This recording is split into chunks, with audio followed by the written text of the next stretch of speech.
Pendukung Timnas Indonesia sudah berdatangan di Stadion Gelora Bung Karno, Senayan, Jakarta untuk menyaksikan langsung laga Indonesia melawan Jepang. Sebanyak 60.000 tiket untuk pertandingan ini sudah habis terjual. PSSI mewajibkan calon penonton mendaftar dengan menggunakan Garuda ID untuk pembelian tiket pertandingan Timnas Indonesia melawan Jepang yang akan digelar malam nanti. Pelatih Timnas Indonesia Shin Tae-yong meminta anak asuhnya percaya diri ketika melawan Jepang. Pelatih Shin Tae-yong mengakui Jepang merupakan tim yang sangat kuat. Ia pun terus mematangkan strategi guna mencuri poin dalam laga nanti. Tidak hanya strategi, Shin Tae-yong juga terus memompa semangat skuad Timnas Indonesia untuk tidak menyerah sebelum berlaga.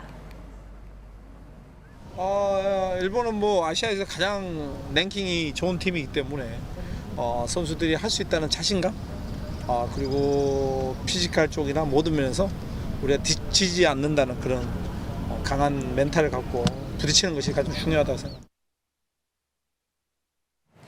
Dalam latihannya, pemain-pemain Timnas Jepang terlihat beberapa kali mempraktikkan skema serangan dari sayap dan tendangan dari luar kotak penalti.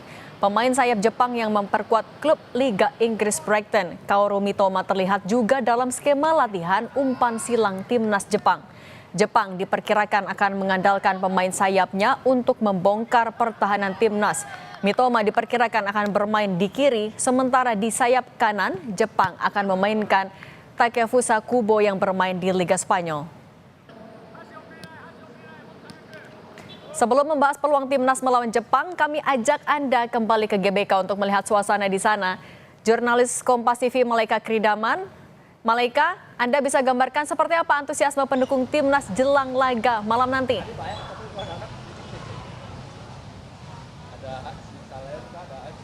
Kalau bicara soal antusiasme pendukung Timnas ini terlihat sangat antusias, di mana para penonton ini sudah makin banyak berdatangan dari tadi siang.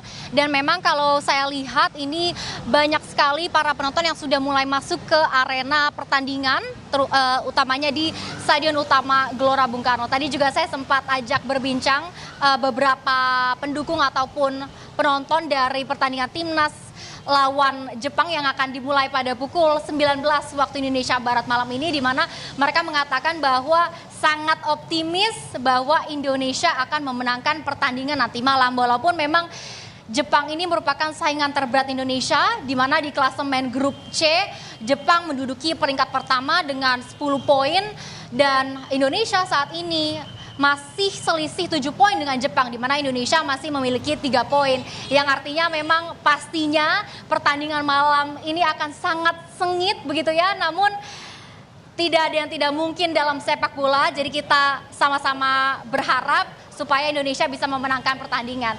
Tadi juga saya sempat berbincang dengan para pendukung soal Garuda ID, di mana memang pertandingan ini dan pertandingan-pertandingan sebelumnya yang berbeda adalah Garuda ID, di mana saat ini para penonton maupun para pendukung harus mulai menggunakan Garuda ID jika mau membeli tiket ataupun masuk dan menonton pertandingan. Cindy.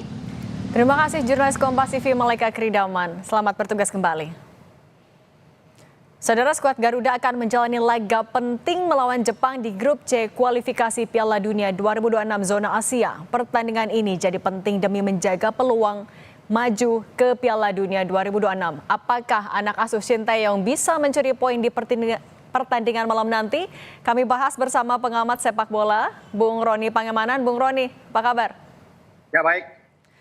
Bung Ropang, kan kalau kita lihat ranking FIFA unggul Jepang jauh ya. Sekarang selisihnya udah 114, head to head juga unggul Samurai Biru. Gimana agar catatan statistik ini tidak memengaruhi performa maupun mental dari skuad Timnas? Saya pikir ini bukan sebuah jaminan ya, bahwa peringkat itu akan sangat berpengaruh. Karena buktinya juga kita melawan Australia juga di GBK kan jauh. Australia peringkat 24, kita masih berapa? 33, 133 kan. Kita mampu menahan mereka imbang. Arab Saudi juga begitu. Di Jeddah kita bisa bermain dengan mereka 1-1. Jadi itu bukan sebuah hambatan buat kita. Apalagi ya susunan pemain kita itu berbeda dengan ketika kita melawan Jepang pada bulan Januari, 24 Januari yang lalu ya 2024 saat kita kalah 3-1 di Piala Asia. Sudah berbeda. Jadi ini yang membuat saya agak yakin ya bahwa kita bisa mendapatkan kesempatan untuk meraih poin. Paling tidak 1 poin saja. cukup buat tim asuhan Sintayong menghadapi Jepang. Syukur-syukur kalau kita bisa menang, itu luar biasa tentunya, bonus yang besar. Begitu. Tapi Bung Ropang, kalau kita lihat dari latihannya Jepang kan kayaknya mereka akan fokus di menyerang. Apakah perkiraan dari Bung Ropang kita akan fokus bertahan atau juga mungkin bisa curi-curi angka nanti? Jepang adalah tim yang punya kualitas luar biasa. 20 pemain mereka bermain di Eropa dan semua di tier A ya, tier 1. Jadi kalau mereka bilang menyerang, ya mereka bermain dengan 3-4-2-1. 6 pemain gelandang mereka itu bagus-bagus semua untuk bisa mendukung satu striker. Tidak ada Ayase Ueda yang membuat 2 gol ke gawang kita ketika kalah di Qatar 3-1, tapi mereka masih punya Furuhashi di depan. Ada Maisan Baida di sana ya. Didukung oleh Kubo yang ada. Minamino juga yang bagus. Jadi kalau bicara mereka akan tetap bermain dengan posisi yang sangat baik, menyerang terus ofensif untuk bisa menekan Indonesia. Kita akan lebih banyak bertahan, pasti. Karena mereka akan langsung pressing melawan kita. Namun kita tidak perlu takut menghadapi mereka karena kita punya kualitas juga baik. Pemain-pemain kita banyak juga bermain di Eropa.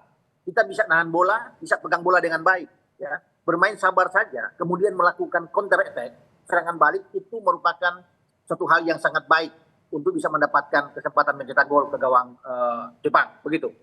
Oke, artinya kalau kita juga evaluasi dari pertandingan sebelumnya, untuk line up-nya yang harus disiapkan oleh Sintayong untuk laga nanti malam siapa? Kemudian formasinya gimana agar juga tidak terlalu ditekan oleh Jepang?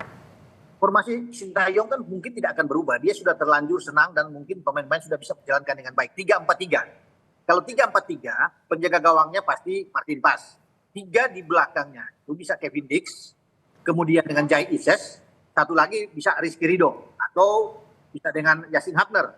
Di kanan, ya itu ada Sandy Walsh, di kiri Verdong, 2 gelandang mereka Nathan Cho dan Tom Haye.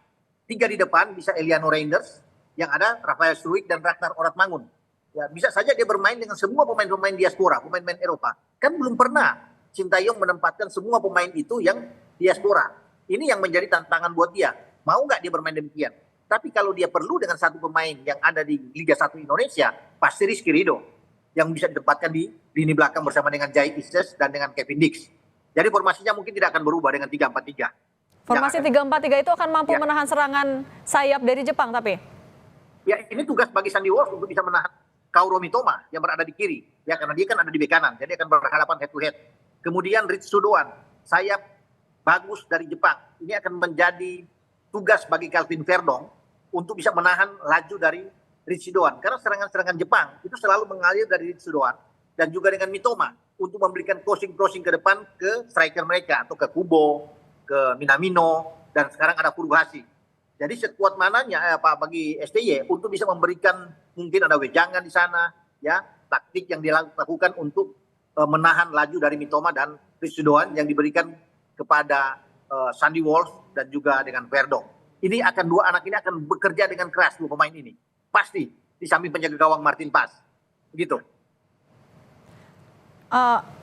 Kalau kan tadi juga sempat ada umpan silang yang juga sedang dilatih nih. Apakah ini juga bisa dilihat adalah upaya Jepang untuk bisa membobol pertahanan Indonesia?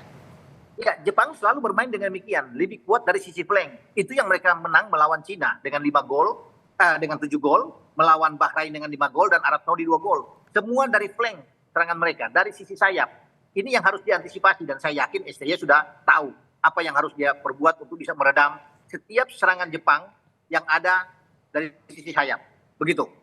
Oke, Bung Ropang, prediksi Anda artinya untuk permainan Indonesia versus Jepang malam hari ini seperti apa? Buat saya, draw 1-1 buat saya. Imbang 1-1. Draw aja, cukup. Ya. Oke, itu yang paling realistis. Oke, Bung Ropang, terima kasih sudah berbagi di Kompas Petang. Nanti kita nobar sama-sama. Terima kasih.